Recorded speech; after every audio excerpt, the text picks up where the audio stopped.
নীরব পৃথিবী। পাহাড় দাঁড়িয়ে আছে, সমুদ্র গর্জন করছে, কিন্তু এখনও মানুষের কোনো অস্তিত্ব নেই। মহান আল্লাহ সিদ্ধান্ত নিয়েছেন, এবার সৃষ্টি হবে সেই সত্তা যে হবে পৃথিবীর প্রতিনিধি। আল্লাহ ফেরিস্তাদের নির্দেশ দিলেন পৃথিবীর বিভিন্ন স্থান থেকে মাটি সংগ্রহ করতে। কোথাও ছিল লাল মাটি, কোথাও কালো, কোথাও সাদা, কোথাও শক্ত, কোথাও নরম। এই বৈচিত্র্যই ভবিষ্যৎ মানবজাতির প্রতীক হয়ে রইল। কারো গায়ের রং হবে উজ্জ্বল, কারো শ্যামল, কারো স্বভাব কোমল, কারো কঠোর। সব এক মাটি থেকে, কিন্তু ভিন্ন ভিন্ন বৈশিষ্ট্যে। ধীরে ধীরে সেই মাটি দিয়ে গড়া হল এক অবয়ব, মানুষের আকৃতি, মাথা, চোখ, হাত, পা, কিন্তু এখনো প্রাণহীন। এক নির্জীব দেহ পড়ে আছে, সময় যেন থেমে গেছে। ফেরেশতারা তাকিয়ে আছেন বিস্ময়ে। তারা বুঝতে পারছেন এ সৃষ্টির ভেতরে কিছু বিশেষ আছে। এই সময় আরেক সৃষ্টির চোখেও পড়ল সেই অবয়ব। সে হল ইবলিস। ইবলিস ছিল জিনদের মধ্যে এক ইবাদত গুজার সত্তা। দীর্ঘ সময় ইবাদতের কারণে সে ফেরেশতাদের সঙ্গেই থাকত, কিন্তু তার অন্তরে ছিল এক অদৃশ্য অহংকার। সে সেই মাটির অবয়বের চারপাশে ঘুরতে লাগল, ভেতরে ঢুকল, আবার বের হল। তার চোখে অবজ্ঞা। সে ভাবল, এ তো ফাঁপা, দুর্বল। আমি আগুন থেকে সৃষ্টি। আগুন শক্তিশালী, আলো দেয়, ধ্বংস করতে পারে।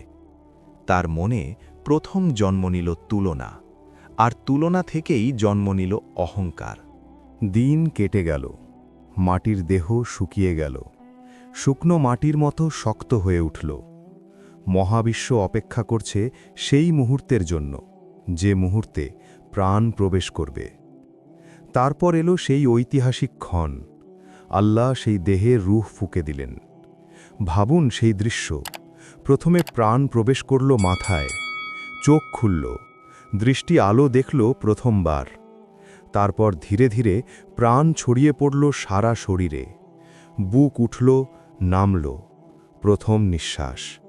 এই নিঃশ্বাসের শব্দ যেন পৃথিবীর ইতিহাসের প্রথম অধ্যায় লিখে দিল। আদম আলাইহিসসালাম বসে উঠলেন। তিনি চারপাশে তাকালেন বিস্ময়ে। তার চোখে ছিল কৌতূহল, ছিল সচেতনতা, ছিল উপলব্ধি। তার ঠোঁট নড়ল। প্রথম শব্দ, আলহামদুলিল্লাহ। কৃতজ্ঞতা দিয়ে শুরু হল মানবজাতির যাত্রা। আল্লাহ তাকে উত্তর দিলেন, ইয়ারহামুক আল্লাহ, অর্থাৎ আল্লাহ তোমার প্রতি দয়া করুন। এই ছিল মানুষের ও আল্লাহর মাঝে প্রথম সংলাপ। এই প্রথম মানুষ বুঝল, সে একা নয়, তার স্রষ্টা আছেন। ফেরেশতারা দেখলেন, এ সৃষ্টির ভেতরে রয়েছে জ্ঞান গ্রহণের ক্ষমতা, ভাষা আছে, চিন্তা আছে, অনুভূতি আছে। মানুষ শুধু দেহ নয়, সে আত্মা সম্পন্ন। ইবলিস দেখছিল সবকিছু। তার অন্তরে আগুন জ্বলছিল। সে বুঝতে পারছিল এই সৃষ্টি সম্মান পেতে যাচ্ছে, কিন্তু সে তখনও চুপ।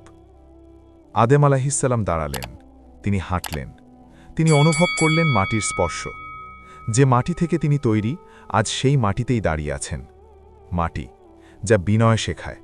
কারণ মানুষ যত বড়ই হোক, তার শুরু মাটি, শেষও মাটি। এই মুহূর্তে মানবজাতির অস্তিত্ব সম্পূর্ণ হল। প্রথম মানুষ সৃষ্টি হলেন, কিন্তু এখনও তার দায়িত্ব শুরু হয়নি। আল্লাহ তাকে শিখাবেন, জ্ঞান দেবেন, সম্মান দেবেন। আর সেই সম্মানই হবে আরেক পরীক্ষার সূচনা। এই সৃষ্টি ছিল সাধারণ সৃষ্টি নয়। এ ছিল এমন এক জাতির শুরু, যারা ভুল করবে কিন্তু আবার ক্ষমা চাইবে, যারা দুর্বল হবে কিন্তু শক্ত হওয়ার চেষ্টা করবে। আদম আলাইহিসসালামের প্রথম শ্বাসের সাথে সাথে পৃথিবীর ইতিহাস বদলে গেল। নীরব পৃথিবী এখন অপেক্ষা করছে তার প্রথম প্রতিনিধি কিভাবে তার দায়িত্ব পালন করবে। এটাই ছিল মানুষের জন্মের গল্প। মাটি থেকে সৃষ্টি, কিন্তু সম্মানের জন্য নির্ধারিত।